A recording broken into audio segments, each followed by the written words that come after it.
sulasi mazid dari kata as-salamah. Dan bahkan juga sudah dijelaskan di dalam surah Al-Baqarah ayat 112 yang artinya bahkan barang siapa aslama yang menyerahkan diri kepada Allah sedang ia berbuat kebaikan, maka baginya pahala di sisi Tuhan dan tidak ada kekhawatiran terhadap mereka. Dari kata aslama itulah terbentuk kata Islam. Pemeluknya disebut muslim. Orang yang memeluk Islam berarti menyerahkan diri kepada Allah dan siap patuh pada ajarannya. Dan secara terminologis juga ada beberapa ayat Al-Quran yang berkaitan dengannya. Yang pertama yaitu Quran surah Ali Imran ayat 83 yang artinya, maka apakah mereka mencari agama yang lain dari agama Allah, padahal kepadanya lah menyerahkan diri dan segala apa yang di langit dan bumi, baik dengan suka maupun terpaksa, hanya kepada Allah mereka dikembalikan.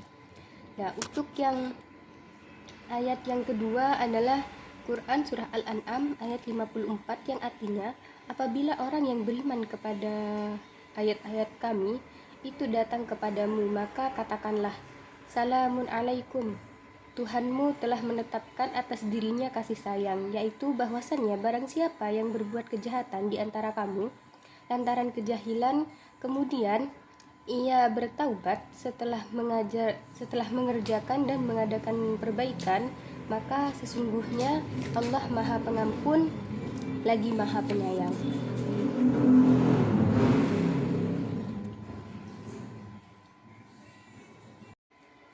Untuk selanjutnya adalah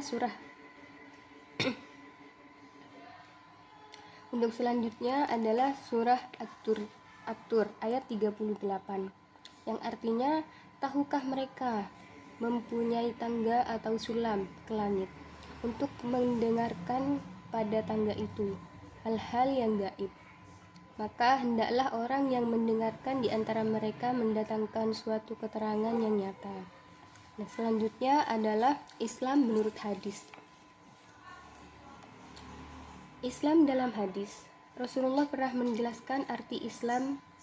Hadis tersebut terkenal sebagai hadis Jibril karena saat itu malaikat Jibril sedang wujud laki-laki datang menemui Rasulullah.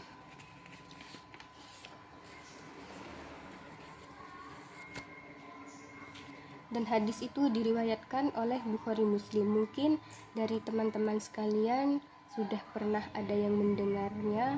Nah, dari beberapa pengertian yang disebutkan dalam hadis tersebut dapat disimpulkan bahwa arti Islam ialah tunduk dan taat kepada larangannya.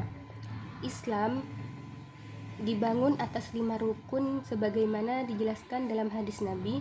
Abdullah bin Musa telah bercerita kepada kita. Dia berkata, Hamdulillah bin Abi Sufyan telah memberi kabar kepada kita dari Ikrimah bin Khalid dan Abi Umar radhiyallahu anhu berkata, Rasulullah bersabda, iman Islam dibangun atas 5 perkara. Persaksian sesungguhnya tidak ada Tuhan selain Allah dan sesungguhnya Nabi Muhammad adalah utusannya. Mendirikan sholat dan memberikan zakat, haji dan puasa. Jadi rukun Islam itu kan ada 5 seperti yang sudah kita ketahui.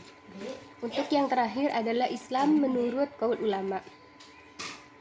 Maulana Muhammad Ali dalam bukunya Islamologi menjelaskan secara etimologi Islam berasal dari bahasa Arab, yaitu dari kata salima yang berarti selamat, sentosa dan damai. Dari kata salima kemudian diubah menjadi bentuk aslama yang berarti berserah diri dan masuk ke kedamaian. Secara terminologi, Islam adalah agama perdamaian. 2 ajaran pokoknya yaitu keesaan Allah dan kesatuan dan persatuan umat manusia. Menjadi bukti seluruh agama Nabi, melainkan segala sesuatu yang secara tidak sadar tunduk sepenuhnya pada aturan Allah Subhanahu wa Ta'ala.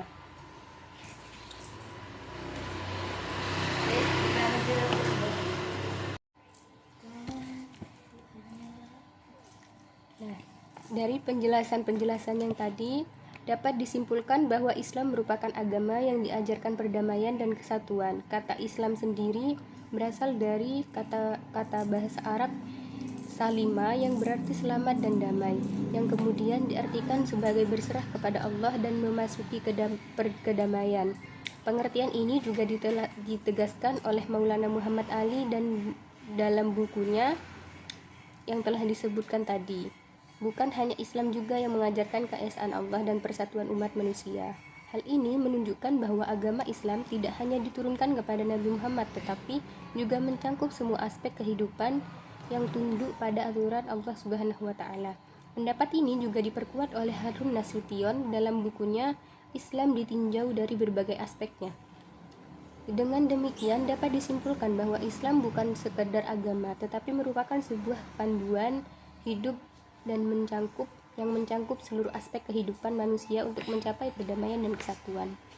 Sekian dari saya, kurang lebihnya mohon maaf. Wallahul muwaffiq ila aqwamit thoriq. Wassalamualaikum warahmatullahi wabarakatuh.